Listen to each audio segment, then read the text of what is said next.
ഇന്നത്തെ സെയിലായിട്ട് വന്നിരിക്കുന്നത് പറഞ്ഞു കഴിഞ്ഞാൽ നമ്മുടെ മഹേന്ദ്രയുടെ ജെനിയോ ഉണ്ടോ, അതായത് ഡബിൾ ക്യാബിൻ വരുന്ന പിക്കപ്പ് വാഹനം. ഒരു മൾട്ടിപർപ്പസ് വാഹനമായിട്ട് ഉപയോഗിക്കാം കേട്ടോ. 4 സീറ്റർ വാഹനം, 4 സീറ്റർ ആണ് വണ്ടി. 4 പേർക്ക് ഈസി ആയിട്ട് യാത്ര ചെയ്യാം. അതുപോലെ ലോഡ് 1000 കിലോ വരെ കൊണ്ടുപോകാൻ സാധിക്കും കേട്ടോ. വണ്ടി 2014 മോഡൽ വരുന്നത്. 76,000 കിലോമീറ്റർ ആണ് ഓടിയിരിക്കുന്നത്. പ്രോപ്പർ ആയിട്ട് കൊണ്ടുവരുന്ന വണ്ടിയാണ് കേട്ടോ. ജെന്യൂൻ കിലോമീറ്റർ കാര്യങ്ങളൊക്കെയാണ്. അപ്പോൾ വണ്ടിയുടെ കൂടുതൽ ഡീറ്റെയിലേക്ക് പോവാം. നമ്മുടെ വണ്ടി വരുന്നത് നല്ല രീതിയിൽ മെയിൻറ്റെയിൻ ചെയ്ത് കൊണ്ടുവരുന്ന വണ്ടിയാണ്. പിക്കപ്പ് വാഹനമായാലും പ്രോപ്പർ കാർ ഉപയോഗിക്കുന്ന പോലെ തന്നെ ഉപയോഗിച്ചുകൊണ്ടിരുന്ന വാഹനമുണ്ടോ. ടാക്സി രജിസ്ട്രേഷനിലാണ് വണ്ടി ഉള്ളത്. ഡബിൾ ക്യാബിനാണ് വരുന്നത്. അതുപോലെ തന്നെ പിക്കപ്പിന്റെ ബോഡിയും ബാക്കിൽ വരുന്നുണ്ട് കേട്ടോ. അപ്പോൾ ടയർ ഭാഗം നോക്കുമ്പോൾ അതിൽ ഫ്രണ്ട് 2 പുത്തൻ ടയറും കാര്യങ്ങളൊക്കെയാണ് വരുന്നത്. ജിനിയോടെ DCVS എന്ന് പറഞ്ഞ വേരിയന്റ് ആണോ.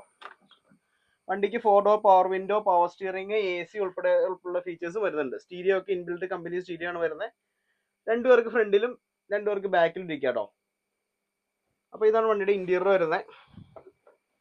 ബോഡി വൈസ് നോക്കുവാണെങ്കിലും പ്രോപ്പർ ബോഡി ഷേപ്പും കാര്യങ്ങളൊക്കെയാണ്. അപ്പോൾ ഇതാണ് കേട്ടോ ബാക്കിൽ ഇതിന്റെ ലോഡിംഗ് ഏരിയ വരുന്നത്.